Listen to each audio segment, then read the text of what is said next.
નમસ્કાર, S live web channel news બુલેટિનમાં આપનું સ્વાગત છે। જોઈએ આજના મુખ્ય સમાચાર।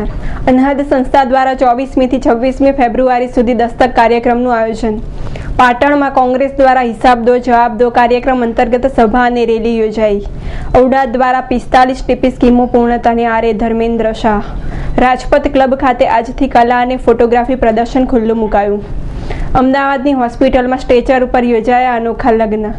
જોઈએ સમાચાર વિગતવાર। અમદાવાદના નવરંગપુરા વિસ્તારમાં અનહદ સંસ્થા દ્વારા 2002ના કોમી રમખાણોને 10 વર્ષ પૂર્ણ થયા સંદર્ભે અને રમખાણોમાં ભોગ બનેલાઓની યાદમાં 24મી થી 26મી ફેબ્રુઆરી દરમિયાન વિવિધ કાર્યક્રમોનું આયોજન કરવામાં આવ્યું છે। 24મીએ ચિત્ર પ્રદર્શન, ભોગ બનેલાઓની યાદમાં કેન્ડલ લાઇટ વિજિલ, 25મીએ સાયલન્ટ મેજોરિટી સ્પીક, શાંતિ અને કોમી એખલાસ અંગે યુથ પરફોર્મન્સ, જ્યારે 26મીએ સૂફી સિંગર ધ્રુવ સંગારી द्वारा विविध प्रोग्रामों આપવામાં આવશે। गुजरात सरकार ने सिर्फ पूरे रिहेबिलिटेशन में ज्यादा से ज्यादा 9 से 12 करोड़ रुपया खर्चा है, बाकी सब भारत सरकार का था। तो इनकी जितनी जवाबदारी है वो अभी तो ड्यू है और वो कोर्ट्स उसको सेटल करेंगे। तो I think we must also not, ये हर टाइम सिविल सोसाइटी का काम रोना धोने का नहीं होता है, और आई जस्ट वांटेड कि ये वॉइस हम इधर ला सके। एंड ऑल्सो पूरे विश्व में जो ये बात फैली है, इससे दोबारा आई थिंक गुजरात में ये नहीं हो सकेगा। 10 साल का कार्यक्रम हम कर रहे हैं जिसका नाम हमने दस्तक रखा है। तो ये 10 साल तक की गिनती भी है कि 10 साल में क्या कुछ हुआ, 10 साल पहले क्या हुआ, उसको एक याद करना। जो लोग शहीद हुए, जो लोग जिनकी मौत हुई, उनको एक श्रद्धांजलि अर्पित करना, और 10 साल में कितना न्याय मिला, कितना अन्याय हुआ, क्या लड़ाइयाँ हुई, वो सारी प्रक्रिया भी है। क्योंकि 10 साल पहले जो हुआ उसको जब तक जस्टिस ना मिले तब तक उसको भुला देना तो पॉसिबल नहीं है। ये कहना कि 10 साल पहले हुआ तो भूल जाओ, भूली तो ये चीज़ें नहीं जाती, क्योंकि ये दिल के ऊपर जो घाव बनाती हैं वो घाव शायद कई जनरेशन्स तक रहते हैं। दूसरा दस्तक का मतलब ये भी है कि हम जो लोग सत्ता में बैठे हैं उनके दरवाजे पे दस्तक दे रहे हैं। दस्तक देना कहते हैं नॉक करने को, और उनको ये बता रहे हैं कि अब आपका समय आ गया। आपने 10 साल में जिस तरह का अन्याय किया, जिस तरह आपने किसी भी तरह से जो विक्टिम्स थे, जो जिनके घरों में मौतें हुई, जो उनको आपने किसी भी तरह का कोई न्याय देने की कोशिश नहीं की। 24મીથી પ્રારંભ થતા દસ્તક કાર્યક્રમ માટે અનહદ સંસ્થાના શબનમ હાસી અને ગગન શેઠે ભારે જહેમત ઉઠાવી છે। 24મીએ કાર્યક્રમને વિધિવત રીતે ખુલ્લો મૂકવામાં આવશે। કોંગ્રેસના નગરપાલિકાઓમાં હિસાબ દો જવાબ દો કાર્યક્રમના ભાગરૂપે પાટણ ખાતે કોંગ્રેસની સભા અને રેલીનું આયોજન કરવામાં આવ્યું છે, જેમાં મોટી સંખ્યામાં કોંગ્રેસના કાર્યકરો જોડાયા છે। આ સભાને વિરોધ પક્ષના નેતા શક્તિસિંહ ગોહિલે સંબોધતા જણાવ્યું છે કે રાજ્ય સરકાર માત્ર ઉદ્યોગપતિઓ માટેની જ છે, સામાન્ય માણસ માટે કામ નથી કરતી, માટે હવે આપણે તેને જવાબ આપવાનો સમય પાકી ગયો છે। જનતાનો જે અધિકાર છે, આરટીઆઈ નીચે પ્રશ્નો પૂછીને માહિતી, એ માહિતી પણ નહીં, જવાબ પણ નહીં દેવાનો, હિસાબ પણ નહીં દેવાનો, મુખ્યમંત્રી શ્રીના રાજકીય નાટકો માટે સમગ્ર તંત્રને કામે લગાડવાનું। કમસે કમ જવાબ તો આપો કે કેટલા ઉડાડ્યા, જવાબ ના આપીએ। એના સામે જનજાગૃતિનું અમારું અભિયાન છે। આજે આખા દેશમાં સૌથી મોંઘું પેટ્રોલ અને ડીઝલ એ ગુજરાતમાં છે, કારણ કે ગુજરાતનો ટેક્સ સૌથી વધારે છે। અમારી સરકાર આવશે, અમે પ્રોમિસ કરીએ છીએ કે દેશમાં સૌથી સસ્તું પેટ્રોલ અને ડીઝલ ગુજરાતમાં હશે। ડાર્ક ઝોન નાબૂદ થશે, ખાતર પરનો ટેક્સ દૂર થશે, ફિક્સ પગારના કર્મચારીઓને પૂરતો પગાર મળશે, ગ્રામીણ વિકાસ, કૃષિ વિકાસ તરફ પ્રાધાન્યની વાત રહેશે, શ્રીમંત અને મધ્યમ વર્ગ કે ગરીબ વચ્ચેનું અંતર ઘટે અને મુઠ્ઠીભર લોકોનો વિકાસ નહીં, આખા ગુજરાતનો વિકાસ થાય, આમ ગુજરાતીનો વિકાસ થાય।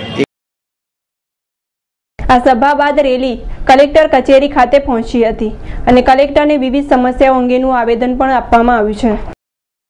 અમદાવાદ મ્યુનિસિપલ કોર્પોરેશનની આસપાસ આવેલા ઓરડાના વિસ્તારમાં અધૂરા રહેલા કામો પૂર્ણ કરવા માટે આગામી સમયમાં કાર્યવાહી કરાશે, જેમાં આ વિસ્તારોના વિકાસ માટે મૂળભૂત પ્રક્રિયા રૂપે જે વિસ્તારની ટીપી સ્કીમો બાકી હતી તેની કામગીરી હાથ ધરવામાં આવી છે, જે પૂર્ણ કરીને 45 જેટલી ટીપી સ્કીમો બનાવી પ્રથમવાર રાજ્ય સરકાર સમક્ષ રજૂ થશે, તેમ ઔડાના ચેરમેન ધર્મેન્દ્ર શાહે જણાવ્યું છે. વધુમાં તેમણે જણાવ્યું કે ઔડા પાસે સીમિત સ્ટાફ છે. ઔડા દ્વારા આવનાર દિવસોની અંદર લગભગ બીજી 20 ટીપી સ્કીમો તૈયાર કરીને રાજ્ય સરકારમાં નવેમ્બર મહિના સુધીમાં મોકલવામાં આવશે. આ ટીપી સ્કીમોની અંદર રોડ, રસ્તા, સાથે સાથે ડ્રેનેજ પમ્પિંગ સ્ટેશનો, પાણીના પમ્પિંગ સ્ટેશનો, ગાર્ડન પર્પઝના પ્લોટો, એજ્યુકેશન પર્પઝના પ્લોટો, એમ જુદા જુદા પર્પઝના ઈડબ્લ્યુએસ આવાસના પ્લોટો, એમ જુદા જુદા પર્પઝના પ્લોટો પણ એની અંદરથી અલગ પાડવામાં આવશે, જેના હિસાબે જે ગેરકાયદેસર બાંધકામો થવાનો ભય રહેતો હતો એ આની અંદર પ્રમાણમાં ઓછું રહેશે. આ પ્લોટો ગમે ત્યારે પણ લોકોની સુખાકારી માટે ઉપલબ્ધ થઈ શકશે. ટીપી ન હોય ત્યાં ગેરકાયદેસર દબાણો આડેધડ થાય છે. પછીથી આવશ્યક સેવા માટે પ્લોટો ઉપલબ્ધ કે ખાલી કરાવવાનું મુશ્કેલ બને છે. ટીપીના પ્લોટોની ફાળવણી કરીને શક્ય હશે ત્યાં સુધી અનામત પ્લોટો ઉપર ફેન્સિંગ કે કોટ કરીને દબાણ ન થાય તે માટે પ્રયાસ થશે.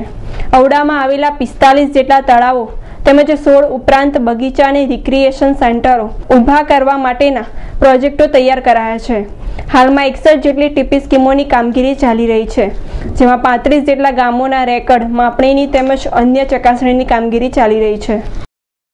ગુજરાત રાજ્ય ભવ્ય સંસ્કૃતિ અને સર્જનાત્મક કલા અને ફોટોગ્રાફીનો વારસો ધરાવે છે. રાજપથ ક્લબ ખાતે 18 થી 19 ફેબ્રુઆરી દરમિયાન 2 દિવસ માટે કલા અને ફોટોગ્રાફીનું પ્રદર્શન યોજન કરવામાં આવ્યું છે. આ 2 દિવસીય એક્સપોનું ઉદ્ઘાટન રિલાયન્સ ઇન્ડસ્ટ્રીઝ લિમિટેડના સિનિયર વીપી શ્રી સત્યપાલ ચિત્રક શાહ ઉપસ્થિત રહ્યા હતા. In fact, the initiative taken by the group, cultural group, is really a noble cause, I would say. It's going to promote definitely arts and artists both from Gujarat, and that is why I call it a noble cause. I am a strong believer that the art comes from above. Dhruv cultural group આયોજિત સ્પર્શ the techno આર્ટમાં આપનું હું હાર્દિક સ્વાગત કરું છું. આ exhibition કરવાનો મુખ્ય આશય એ હતો કે ગુજરાતની અંદર જે પણ આર્ટિસ્ટની અંદર જે કળા છુપાયેલી છે એ કળાને એક માધ્યમ આપવાનો આપણો આ પ્રયાસ છે.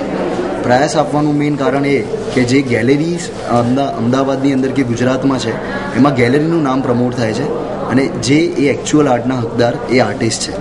તો અમારો આ પ્રથમ પ્રયાસ એના માટે જ હતો કે આર્ટિસ્ટને એક અમે પ્રોપર પ્લેટફોર્મ આપીએ જેથી એમના આર્ટને પણ લોકો પ્રમોટ કરે અને એમના આર્ટને પણ લોકો આમ જનતા પણ જાણી શકે. તદ્દન બીજી વાત કહેવું, આ એક્ઝિબિશનની અંદર ટોટલ 21 આર્ટિસ્ટે પાર્ટિસિપેટ કર્યું છે, જે તમામ આખા ગુજરાતની અંદરથી કવર કરવામાં આવે છે. જેમાં નામ આપું તો અમિતભાઈ અંબાલાલ, મહેન્દ્રભાઈ કડિયા, નટુ મિસ્ત્રી, સીડી મિસ્ત્રી જેવા નામચીન ચહેરાઓ અને interior designer like Rupal Shukla, florist like Bela Mithani, બધા જ ગુજરાતની અંદર જે એકચ્યુઅલ આર્ટ છુપાયેલું છે એ તમામ અહીંયા અમે મૂકેલું છે. આ 2 દિવસીય પ્રદર્શનમાં વૈશ્વિક સ્તરે જાણીતા કલાકારો જેવા કે અમિત અંબાલાલ, હકુ શાહ, મહેન્દ્ર કડિયા, સીડી મિસ્ત્રી, ભરત પટણી વગેરે સર્જનાત્મક, નવતર, રોમાંચક અને સ્થાપિત કલાકૃતિઓ રજૂ કરી છે. મુલાકાતીઓ પેઇન્ટિંગ્સ, ડ્રોઈંગ્સ, શિલ્પો, મિક્સ મીડિયા, આર્ટ બુક્સ અને ફ્રેમ ખરીદી શકે છે. આ કલાકૃતિઓ આંતરરાષ્ટ્રીય અને સ્થાનિક સ્તરના કલાકારો દ્વારા રજૂ કરવામાં આવી છે. અમદાવાદની અખબારનગરની ખાનગી હોસ્પિટલમાં અનોખો માહોલ હતો. વરરાજા અકસ્માતના કારણે પથારીવશ હોવાથી કન્યા પક્ષના લોકો સામેથી જ હોસ્પિટલમાં આવી પહોંચ્યા. ત્યારબાદ વરરાજાએ સ્ટ્રેચર ઉપર જ કન્યાનું પાણી ગ્રહણ કર્યું. કંકોત્રી લખાયા પછી બાઇક અકસ્માતમાં ઈસનપુરનો ભાવિન રાજપરા ઘવાયો હતો અને તેના પગ ઉપર સર્જરી કરવામાં આવી હતી. पहले तो शादी तय हो गई थी, सामने देखिए, फिर मेरा एक्सीडेंट हो गया.